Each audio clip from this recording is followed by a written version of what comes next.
Hello, friend. This is weekly live series from Lawyers Design School, Legal Design Thinking in Real Life. I am your host, Hannele Korhonen, and I'm the founder and CEO of Lawyers Design School. Today, I get to talk to a very great guest. Our guest today is Orsolya Szabo, and we will be talking about legal design in the context of humanizing technology. Sounds super interesting, and I'm so curious to learn more. Welcome, Orsi, and thank you for joining us. How are you today? I'm really good. Thank you so much, Hannele, for having me here today in Legal Design School's LinkedIn Live. Just as a quick introduction, I'm Hungarian lawyer by background, so that's why my name may sound strange to some of you over there. So I had actually spent the first decade of my legal career in big law firms as an M&A transaction lawyer. And, I think this initial phase was really important for what I do right now as a legal technology advisor, because I'm quite familiar with the traditional ways of working in the legal industry, and I'm rather committed to help legal teams transition to a more innovative, more tech-assisted, but still very highly human-centered way of working in the future. So I am firmly believing that human expertise is the key in legal services, and while technology is an enabler for more accurate and more efficient ways of working, irrespective whether we speak about a law firm environment or an in-house legal department. Sure. Well, tell me a little bit more about InvestCEE and what is the history in that? You were a lawyer and then you decided to jump into technology. Exactly. But I still continue this consulting service, Yeah. right? So InvestCEE is a technology advisory firm. We work with in-house legal teams and law firms, and we are on a mission to bridge this gap between traditional legal service and smart technology solutions that are actually specifically designed for lawyers. And InvestCEE was established a bit more than 5 years ago, and our team includes lawyers, business advisors, IT consultants as well. We even have a designer by profession on board. So we bring together this multidisciplinary team and also a select portfolio of legal technology solutions that are listed on our legal tech marketplace. And there is a good reason for bringing these two aspects together, because over the last several years, we've seen a number of legal teams, quickly invest into technology and never really make use of that tool. And I think the reason for that was that, they never really worked out the underlying processes. The process redesign never really took place. And our role as advisors, I think, is really about understanding the existing legal work processes in an organization and then optimizing that particular legal service with process improvements that rely on the adequate technology tools, I would say. Oh, I think that you have just nailed the problem, that you are bringing the human factor into this whole picture, that you cannot just throw out technology whenever there's a problem and hope for the best that will somehow magically solve the problem. You need the humans involved. Exactly so. Humanizing technology. I just love that motto. But if we think about legal design, which is the subject of these sessions, what is your definition or take or approach on legal design? Yes, I really love this topic actually, because it forces us lawyers to think creatively about what we do, in our job, and what is the value that we create with the legal services. So I would say that to me, legal design is both about form and substance. And it's actually this unique combination of human expertise, smart tools, and then adding process improvements to that. So as you can tell, I'm a big fan of the people process technology formula, and I think legal design is really all about bringing this to life in the legal services context. For sure. Why did you get interested in this design thinking or user-centered design in the first place?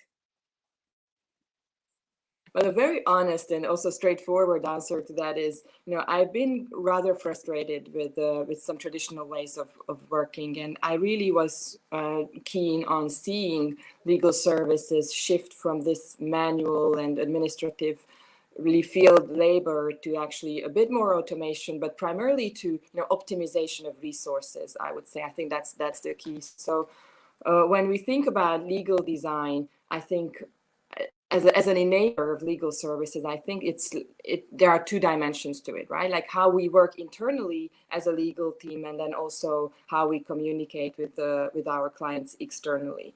And then we look more closely to an internal law firm or corporate legal department operations. Question is really, how do we streamline that internal collaboration among team members? How do we manage legal matters better? How can we work collaboratively that is good for the individual, but also good for that working community, like really creating that value within the team. And then if we look at how we communicate with our clients, then it's, both internal and external clients, how do we exchange documents? How do we share updates and status of a given work stream? How do we create, actually value for those clients out there that we work for? And I think, at the end of the day, design thinking in legal context is all about working with some brilliant minds who can use smart solutions to better navigate those client projects that they work on. Yeah, exactly. How do you see how does creativity fit into the world of automation and processes and all of that? Well, I think it really relies on how we find, the right answers in our specific fields, right? I think interdisciplinary teams are really essential in that respect. And then also the variety of technology solutions that we have available, right? We have to have a good mix of all those things. Some clients really like to start with, first they jump into technology and then they go to streamlining their processes with that existing tool if they can manage. Some other clients start the other way around. They first think about streamlining internal processes and then they try to find the adequate technology that fits their particular way of working. But either way, I think we have to think creatively enough to help them with process solutions and technology solutions as well. So their innovation and their digitization needs, they are really answered, right? But then, creativity is also essential because, as advisors, we work very differently than sales teams in technology companies, for instance, right? So we don't sell user licenses. Our purpose is not to make more sales for a particular vendor, but it's all about the fact that a legal team who has decided to invest in a legal technology, they really get optimal results out of that solution. So, this client-centered approach and this creativity to make that solution work for a client is really central in what we do. We work very closely with them to understand their processes and ask the right questions and listen and really tune into their needs. Exactly. So what does design thinking in action look like? Could you share one of your stories from your own work or your own experience? What does it look like in practice? Very happy. Actually, I have two stories to share because we work with law firms and in-house legal departments, and they have rather different needs, rather different approaches. So, for instance, a couple of years ago, there was this law firm client from the Central Eastern European region, and they basically approached us with, different needs, three different needs that they listed to us. One of them that they really wanted to improve the ways they serve their existing clients. Then they were also looking to create new ways, more innovative ways to generate new clients and help that, process of onboarding new clients to their new services. And then finally, they also wanted a rebranding from a traditional legal service, traditional law firm aspect to a more innovative legal service provider, right? So including a new website and, like new communication channels and kind of digitizing their service delivery. So there was this service design challenge of how can we help this law firm to package their existing and their new solutions into technology and make that offer to their clients. So we actually help them with, first defining those client segments that they worked for and those typical work streams that they did, so that we find the technologies that help them automate those processes. So of course, document automation and digital contracting was part of that. But then we also help them map out some innovative legal services, like automating the litigation workflow for their large corporate clients. Right, so a lot of things. It's a very interesting. It was a very interesting collaboration with this law firm. How we help them on their way of digitization, and it's very different also how we work with corporate legal departments, because they often struggle with this integration. Like they have a tool specifically for the legal team, but then how does that integrate with the rest of the IT architecture in their organization? And then on top of that, they always have the automation question as well. So for instance, in another project in the last year was, this large corporate client who had to amend thousands of contracts with their business partners in a very short period of time. And they reached out to us to help plan and execute this digital contracting process. And we examined both the legal and technological aspects to that project and came up with a solution that included first an API connection to their partner database, and exported partner data into the technology, into the digital contracting platform that we worked with. And in the second phase, we also helped them embed electronic signatures for their authorized signatories, so that all the contracts that went out to their partners were already signed by the time the parties received those contracts. So it was a complex and multidisciplinary team effort that brought together technology partners and legal aspects and operational aspects, but it was really a lot of fun. So very, very interesting projects that we have. Thank you for sharing. That's super interesting. What would you say was the biggest value or results that you're seeing from these projects? Yes, I think that these values, some of them are really tangible. Some of them are less apparent, but are still very important for some process improvements. And for instance, I like to call them like soft benefits and hard benefits. And the soft ones are really, it's something that you cannot measure, but it's right there. For instance, when you have enhanced team collaboration, or when you have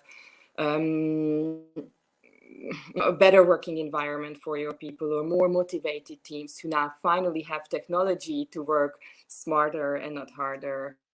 But then also, interestingly, there are some tangible or like business outcomes that you can really measure. And in this project, the corporate digital contracting project that I just mentioned earlier, in this one, it was very obvious that as a result of the digital contracting, they managed to save more of their partners. Typically, when they do these recontracting projects, they lose 30 or 40% of their partners. And in this case, with the digital contracting process, they managed to have like 85 up to 85% of their partners. So the churn rate was much lower. And another feedback that we received from them was that they initially, in a paper-based process, they had like 32 steps that they had to go through, with every partner they worked with. And in this design digital contracting process, they actually went down to only 5 steps. It was very easy, very straightforward, how these contracts were delivered and then signed. So a lot of work went into thinking out that process and making it as streamlined as possible. That's a huge difference from like over 30 steps in the process, and then you're able to streamline it to a simple 5-step process. So I can imagine the happiness of the client to see that kind of results. We received some very good feedback on that, indeed. Yeah, I can imagine. But hey, would you mind sharing what are you currently working on in InvestCEE? Do you have something on drawing board? Yeah, so our current project really focused on matter management and contract management for corporate in-house departments primarily. And I see them very interested in using data more efficiently. Right, that's actually an increasing effort on the legal side. You know, how can we access data in the contracts? How can we better access data in our matters and make use of them for reporting and better communicating, and just, you know, coming up with some action items, action insights for better outcomes.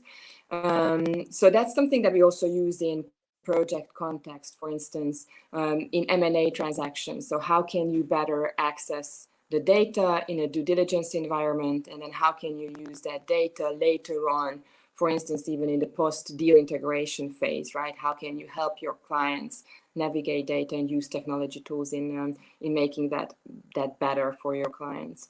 But then, so these are very, you know, forward-looking ways of using technology. But then we also work a lot with digital signatures. You know, it's still a lot of question, how can we make use of that? You know, what is the right level of electronic signature in a given stream, and how can we better make use of that in the digital contracting project? So these types of things are our everyday working projects. Mm. And if someone who is listening us would be interested in working with you, where could they find more information about you and your services? Thank you for the question. I'm actually very active on LinkedIn, or rather active on LinkedIn, you know, both on my personal profile and also the InvestCEE's company profile. Then we have an ever larger community of our newsletter readers, actually. We share that, we call it the Smarter Legal Newsletter, and we share that every month, you know, with best practice tips and know-how for those who are really curious about using technology in legal work. And we come up with these projects or packages. For instance, right now we have this 3x3 legal tech pack that really helps our clients to dive into 3 different solutions and have, you know, insightful demos and test environments that they can use for like up to 3 weeks, and then we come together for workshops and really help make use of that technology. And we share these projects to our readers in the newsletter. We also share some case studies, upcoming events and webinars.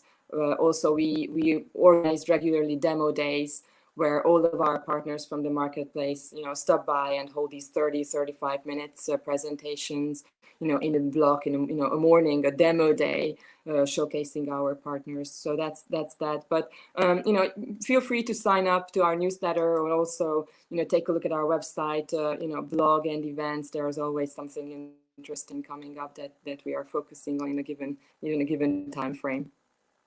Great, and I make sure that we put those links in the comments, and also where, so that they can be found wherever you're watching this video. Hey Orsi, thank you so much for joining us today and taking the time to have this talk. It was super interesting to hear what you're up to nowadays. Thank you very much, Hannele. It was a joy to join you in for this discussion, and wishing you all the best with Legal Design School. Thank you so much. Bye. Thank you. Bye-bye.